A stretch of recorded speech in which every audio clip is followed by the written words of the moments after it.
I started this project with two simple discomforts. How can I stay relevant? And how do I not end up broke as an artist? In this media-driven generation, particularly on Instagram, it can feel like the desirability of a strong personal brand matters more than artistic skill. I found myself questioning whether the audience today are more engaged with the artist's life than the artwork itself. Using Dr. Crystal Aberdeen's theory on influencer culture, I framed Sloan not simply as an artist, but as a branded identity. Sloan often resists the title of artist, describing himself instead as someone who makes stuff. Yet his career is undeniably successful, measured through numerical visibility, recognizability, and cultural presence. This raises a critical question. Should emerging artists learn and potentially replicate Sloan's unorthodox strategies, such as calibrated amateurism, in order to be successful within a contemporary creative industry? Using Sloan as a case study reveals that a strong personal brand is not simply preferable to artistic skill, it's the primary infrastructure that allows artwork to exist as a financial asset. For emerging artists, branding offers a legible identity that can be followed, trusted, and monetized. In this framework, the artwork becomes a byproduct that feeds the brand. In Sloan's case, the art functions as almost a signature, a visual shorthand for the persona itself. This leads me to define the parameters of the inquiry. What even is a brand? What is an artist? And what is social media actually doing to both of them? Applying Marty Neumar's definitions to artists, this reframes success away from mastery of skill and towards recognizability. Sarah Thornton's writing on the art world helps contextualize this shift as well. Artistic value has always been socially constructed, but social media accelerates this process by providing a manual for success through algorithmic feedback. Jose van Dyke deconstructs social media for us through her concept of platform society, arguing that Web 2, or the internet, is not a neutral host, but corporate infrastructures that are governed by algorithms, datafication, and profit.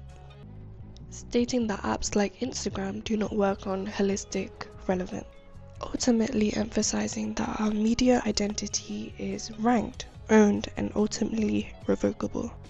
This is where media literacy and computational awareness becomes crucial. As an artist using social media platforms as a gallery, we must too recognize that we are participating in attention economy. Being aware that over time algorithmic pressure encourages repetition rather than artistic development. This led me to question whether AI-based artists might have a structural advantage within these systems. With AI's production speed, is that the only way to keep up with the algorithm?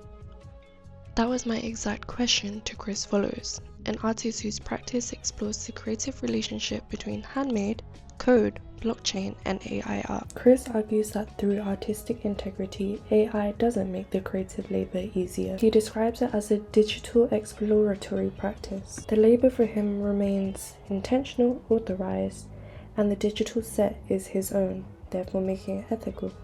However, Chris is critical of how AI can be used within Web 2 platforms, describing it as pumping out work for visibility rather than meaning. Follows tells us a story. After more than 10 years of building a sustainable presence on Twitter, his account was permanently removed. A decade of social capital, engagement, and creative history disappeared instantly. This for him exposed the fundamental instability of Web 2 platforms, where artists can never truly own their visibility or brand. This loss prompted Chris to move to Web 3, not simply as a financial solution, but in an act to decentralize in a more ethical environment for an artistic practice. The scope of the initial inquiry is now reframed. The issue is not whether AI diminishes artistic value, nor whether branding is inherently problematic. The real question is where artistic value is produced and who controls it. My final synthesis draws on Jenny Odell's method of restraining attention economy. Ultimately, the desire for a personal brand comes from a desire to be seen and to survive financially. This project argues that by separating visibility from value and by choosing the platform that you prioritize, Ownership and care in art can return to being your practice, not a performance shaped by algorithms.